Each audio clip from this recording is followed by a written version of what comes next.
Let's switch off and relax for a second. Okay then now. On a scale of 1 to 10, what would you give yourself for that drive? With 10 being really good and 1 not being so hot. Probably an 8 or a 9 for that one. I thought my approach around the first street we went on, I went quite slow around it because obviously there was parked cars on either side. Yeah.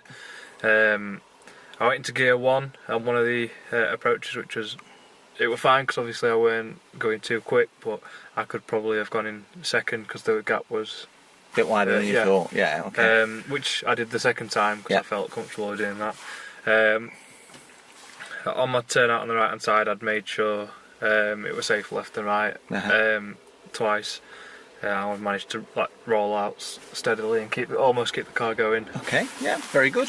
Yeah, I would agree with that. Yeah. I thought that was really good, and I would agree with your score as being 8. Just want to sort of give you a couple of scenarios and just think about how that score might alter. Okay, right. So so the drive you've just done, giving yourself an 8 or a 9, yep. right? So how do you feel you scored all if you had 3 friends in the car then, and you were going to a party?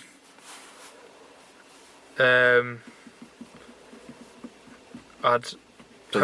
hopefully I'd be the same. Okay. Obviously, a lot of the on the news and that, you hear a lot of crashes happening with people who are. Okay, so hopefully you'll be the same, but obviously if you might have the music on a bit louder. Okay, so what score would you give yourself there? I'd be hoping to still get like that 8 or 9. Okay, that's what I'd aim for myself. Because what about if you had a parent in the car? Bit difficult that one for you. I think you're more likely to. With a parent, I think you're more likely to think about it, aren't you? So obviously you're going to aim for the higher score. Right. I reckon that's what people's opinions are. Right. Okay, what about your opinion though? That's what I'm really after. Well, I think my opinion driving, I try and do the same all the time. I've not actually been in a situation with obviously having my friends in the car, and obviously I've had my parent in the car, so I do feel pressure in make sure I'm doing everything. So could that alter your score at all then, having a parent in the car? Probably.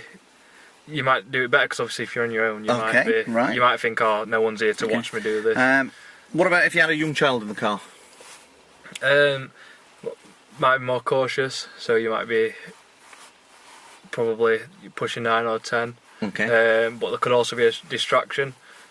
Obviously, if they're crying, so if you might be getting angry at them. Okay.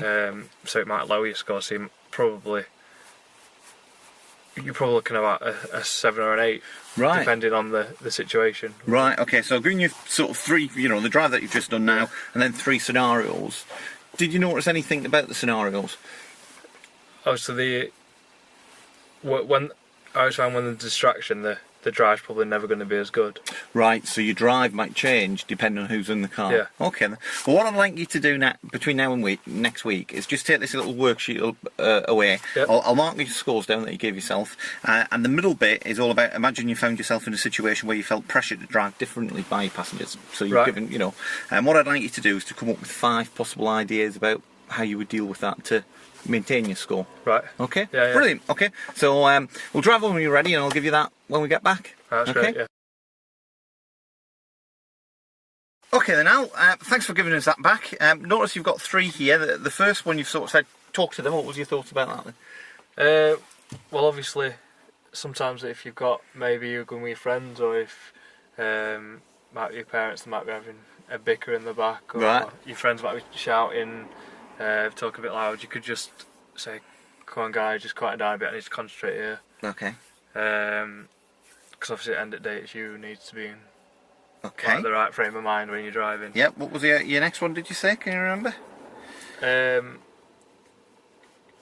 Is it obviously eliminate noises? If there was music, so take away turn the music off, turn the radio off, because obviously that can be a big distraction when you're driving, and add to your pressure. If it's stopping your concentration. Okay, and your last one here says pull over.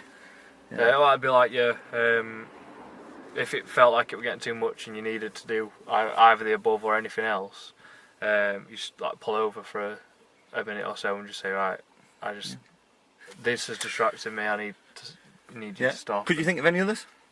At the time, I couldn't know. Right now, I can't at the minute. Okay then. Oh well, we'll go for a bit of a drive and we'll come back to that later on in the lesson. Okay, so.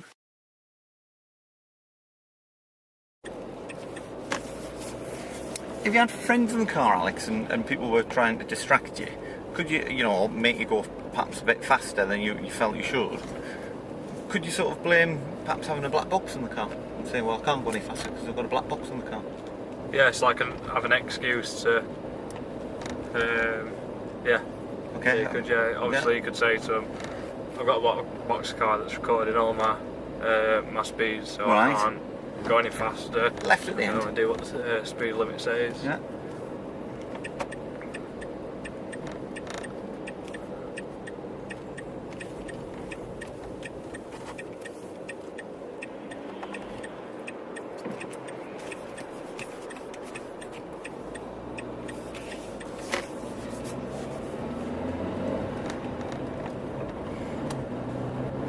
Same as what we were talking about a bit earlier.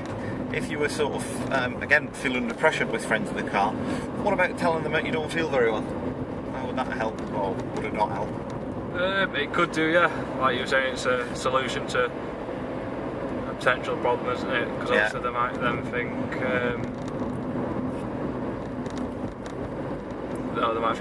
we'll leave him alone. Okay. Get the next left then.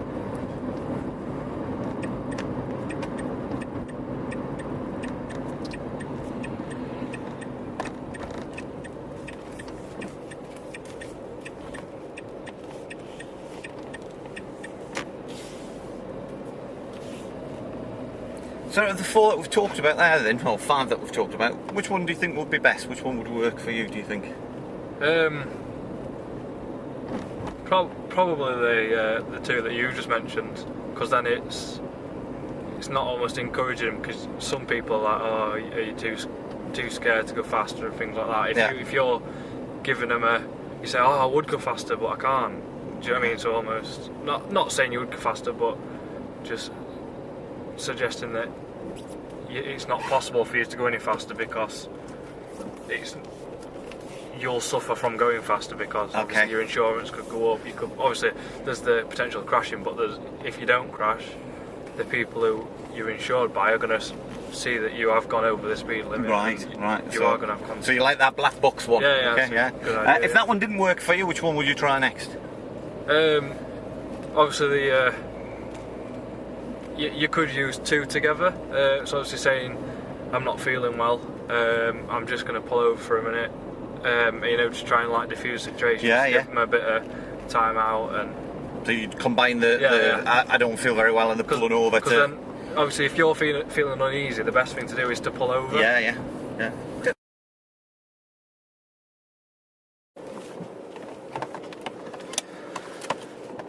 That's great, Al. Okay, well that's the end of your lesson. Okay, just before you dive off, you filled in this middle bit of the. Do you want to, not the engine? Filled in this middle bit. I'm just going to write down now the key things that you said. So, how do you think you would know if you were feeling pressured by others in the car? How do you think you would know that? You'd feel a bit uneasy. You might feel yourself braking a bit too hard, accelerating a bit too hard. Right, so you might see it in your actually how actions you're in your car, controlling the car. Yeah, brilliant. Okay, out of the 5 options that you've identified, the ones that you sort of said the best one was probably blame the black box, I think. Yeah, in the first place. Yeah. And then obviously if that one failed to. Okay, which was my next question. Why do you feel that option would work? Well, the next one is if it didn't work, what option would you try? And you said.